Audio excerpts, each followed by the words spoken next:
Сайн байцгаана уу эрхэм үзэгчдээ. Та бүхэндээ нийгмийн эрүүл мэндийн чиглэлээр сурал болгон хүргэж байгаа та сэргийлж чадна төслийн ээлжид подкаст маань эхлэхэд бэлэн боллоо. Өнөөдрийн сэдвээрээ бид архи согтуурал ундааны талаар ярилцгаболно. Ингээд манай студид зочин маань хүрэлцэн ирсэн байна. Бидний урилгыг хүлээн авч хүрэлцэн ирсэн танд баярлалаа.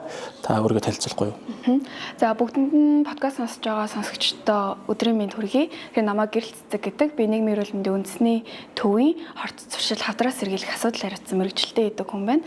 Тэгээ өнөөдөр архи согтуурал ундааны өнөөгийн хэрэглээ ямар байгаа хор нөлөө хөнөөллийг нь ярихаар энд ирсэн байна. Та сая дурдлаа. Ер нь архи согтуурал ундаа бол одоо жишээ нь манай нийгэмд бол хамгийн их яригдахаар асуудал болсон тийм. Хавдгай харигдалт ер нь бол эрэгтэй эмтгүүл бууж байна. Тэгэхээр манай ер нь Монгол улсын энэ архи согтуурал ундаагийн өнөөгийн хэрэглээ ер нь ямар тухайн байгаа юм бэ? Ямар төвшөнд байгаа юм бэ? За Монгол улсын тухайд ер нь дэлхийд те архи согтуурал ундааны хэрэглээгээрээ дээгүүр ордог. За ерөнхийдөө яриад үзэх юм бол дэлхий дээр бол архи согтуурал ундааны хэрэглэнээс шалтгаалсан нас баралтаараа жилд 3 сая хүн нас ордог. Монгол хүнд бол 100 мянган тутамд 1807 буюу энэ маань дэлхийн эрүүл мэндийн байгууллагын мэдээлснээр дэлхийд дээрээсээ 2 дугаарт орж байгаа буюу маш өндөр үзүүлэлт гарч ирж байгаа. За мөн сүүлийн 21 онд хийсэн судалгаагаар оюутан залуусын дунд хийсэн нэг судалгаа байгаа. Энэ нь болохоор сүүлийн 30 хоногт нийт оюутан залуусын 58.8% нь архи согтуурал ундаа ямар нэг байдлаар хэрэгэлсэн гэсэн судалгаагаа. Тэгэхээр энэ бол ер нь бидний дунд архины хэрэглээ маш өндөр байгаа гэдгийг харуулж өгч байгаа. Хэрэглээ юм өндөр байгаа юм. Тэгвэл сая бас нас баралт өндөр байгаа гэдэг чинь. Ер нь одоо энэ өндөр байх шалтгаан нь юу юм? Яагаад ингэж тэргүүлээд өндөр байгаад байгаа юм?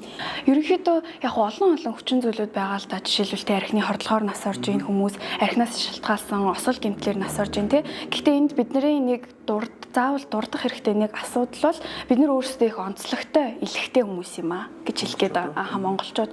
За яагаад вэ гэхээр архи гэдэг чинь өөрөө химийн нэгдэлтэй этанол гэж бид нар нэрлэдэг байгаа. Энэ хүний биед ороод нэг тодорхой ферментийн тусламжтайгаар задраад ямар ч асуудалгүй ус нүүрс хүчлийн хий болоод хүнээс задрах ёстой байдаг. Гэтэл энэ задалдаг альдегид-дегидрогеназ гэдэг энэ фермент маань монгол хүмүүсийн ер нь 30% нийтэхгүй байдаг. Энэ ихэнхд нь итгэхгүй байдаг гэж үзээд байгаа. Тэгэхээр цаашид задрахгүй байгаа тэр химийн нэгдэл буюу ацетил альдегид маань өөрөө хүний биед хор үүсгээд байгаа. Тэгэхээр ацетил альдегид өөрөө ямар хортой нэгдэл вэ гэхээр энэ өөрөө хорт хавдар үүсгэгч буюу нэгдүгээр төрлийн карциноген гэж явдаг. За тэгээ энэ маань хромосом генд маш их нөлөөлдөг.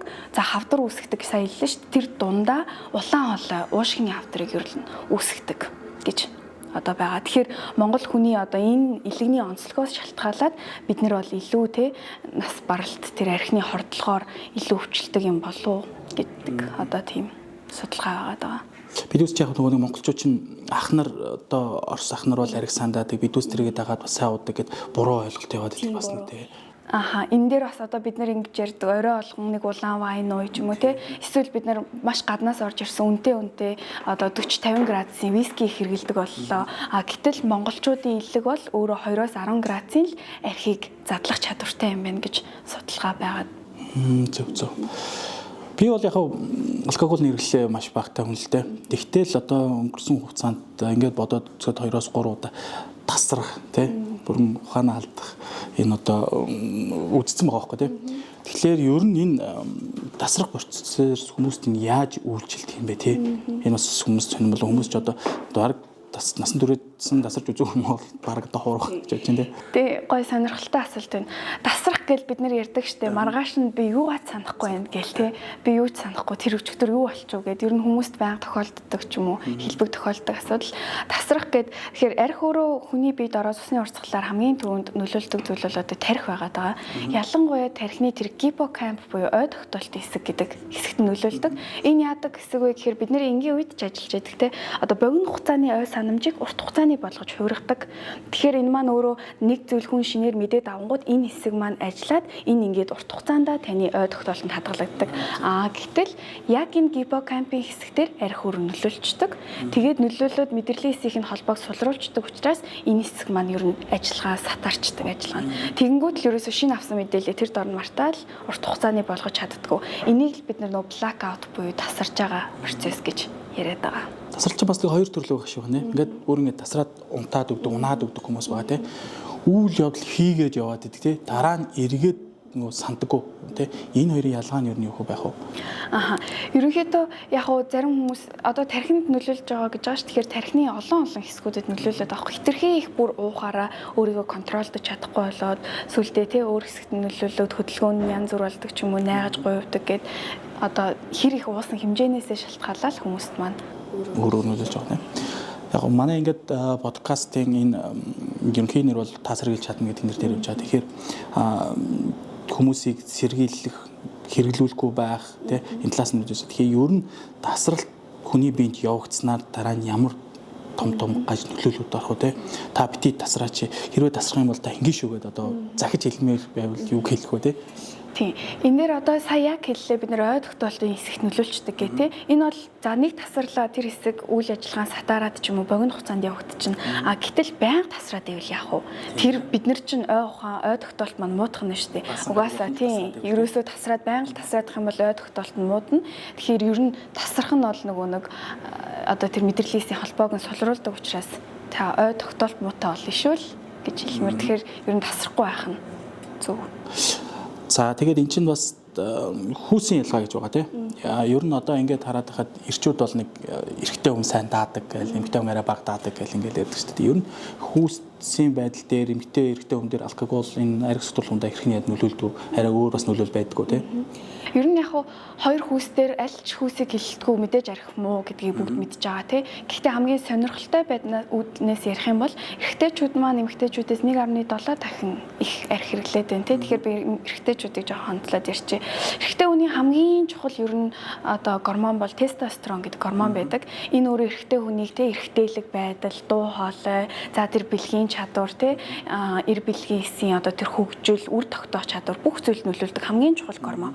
Гэтэл арх бол энэ гормоныг одоо хэмжээг нь багасгачдаг. Энэ юм судалгаа хийгдсэн маа. Ерөөсөө ив эрүүл залуучуудад 30 хоногийн турш өдөрт 50 г арх согтууруулах хундаа хэрэглэхэд тэр хүн 30 хоногийн дараа тестостероны хэмжээ 3 дахин буурсан буюу одоо архинд тэр донтсон хүнийхтэй баг ижил түвшинд очсон байгаа. Тэгэхээр энэ бол ерөөсөө тестостероны хэмжээг бууруулж байгаа гэдгийг харуулж байгаа хамгийн том судалгаа гарсан.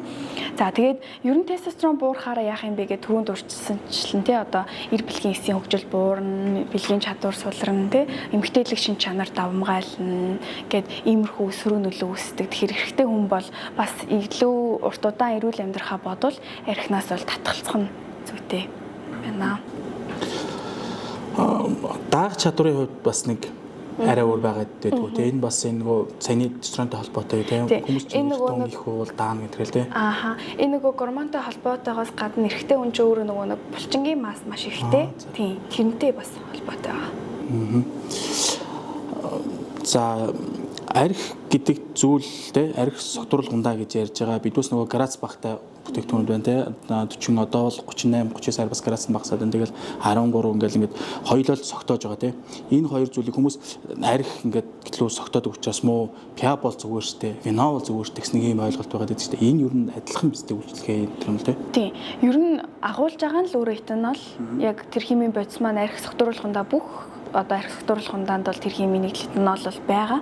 Тэгэхээр бүгд л хортой. Тэгээ сүүлд бол ер нь бидний ярьдаг байсан те стандарт хэмжээнд уу гэж ярьдаг байсан. Гэхдээ 23 онд бол Дэлхийн эрүүл мэндийн байгууллагаас мэдээлээд ер нь архинд стандарт хэмжээ буюу зөв хэмжээ гэж байдаггүй юм байна. Ямар ч төрлийн арх та яаж чиргэлсэн тэр бол таны биед хор болох юм байна гэдгийг нь гаргаад өгсөн байгаа. За та бол яг энэ чиглэлээр мэргэжлийн хүн. Тэгэхээр одоо яг бид манай подкастыг маш олон залуучууд те ер нь бүх насныхаа үзэж байгаа бах. Тэгэхээр подкастын төгсгөлд бас яг сэргийлэх байдлаас нь ч юм уу эсвэл ер нь энэ алкогол гэдэг хүний амьдралд ямар их муу сөрөг нөлөөтэй талаас нь те сайхан зөвлөгөө өгөөч гэж байна. Тэгээ ер нь арх согтууруулах хундааг биед хортой, илгэн тортой гэж бид нар бүгдээрээ ярьдаг, мэддэг. Энэ дээр би нэмж хэлмээр байгаа зүйл гэх юм бол арх согтууруулах хундаа бол хүүхдэд бас маш хортой. Тэгэхээр одоо хүүхэд гэхээр те бид нар зөвхөн хүүхэд арх ухааг яриаггүй. Энэ болохоор хүүхдийн яг сэтгэл зүйд маш их нөлөөлдөг. Тэгэхээр яадаг вэ гэхээр арх одоо согтууруулахындаа их хэрэгэлдэг тэр гэр бүлд өсөж байгаа хүүхэд өөрөө маш их айдас төгшүүртэй, өөрийгөө илэрхийлэх чадваргүй, тэм сэтгэл зүйн асуудалтай хүүхэд болж төлөвшдөг. Тэгэхээр та гэр бүлийнхээ харилцаа те өөрийн эрүүл мэнд, хайртай хүмүүсийнхээ тэр сэтгэл зүйн байдлыг бодсон ч архинаас ер нь татгалцах нь зүйтэй. Тэгээд архинаас одоо гарахын тулд те зориул одоо мэрэгжлийн эмчит хандаарай, зам өөртөө тодорхой тийм зорилго тавиарай гэж хүмүүстээ хэлмээр байна. За бидний урилгыг хүлээн авч хүрэлцэн ирсэн танд маш их баярлалаа. Тэгээд Монголын энэ нийгмийн эрүүл мэндийн сайнсахны төлөө маш олон залуучуудыг уриалга болгож энэ подкастад оролцсон дахин талархал хэлье. Тэгээд ер нь яг подкастыг үзэж байгаа үзэгчдтэй хандаад хэлгээд ер нь манай подкастын зочны хэлснээр зөкстэй хэрэглээ гэж байхгүй юм байна. Зөкстэй хэрэглээ гэдэг бол ер нь огт хэрэглэхгүй байх нь зүг юм аа гэдгийг та бүхэн ойлгосон байгаасаа гэж бодож байна. Ер нь подкастаас та бүхэн тэр тухайн подкаст ямар хугацаанд үргэлжлэх нь чухал биш. Яг тэнцэнээс нэг юмыг ясмахандаа тултал нь ойлгоод авчих нь амар чухал байдгийн шүү гэдгийг би подкаст хөтлөж байгаа олон подкастер та бүхэндээ хэлдэг. Тэгээд маш гайхалтай мэдээлэл өгсөн танд маш баярлалаа. Таны ажил амжилт хүсье. За баярлалаа. Урьд оролцсон баярлалаа. За баярлалаа. Өнөөдрийн подкаст маань энэ өндөрлөж байна. Дараагийн цувралаар эргэн уулзлаа. Түр баяртай.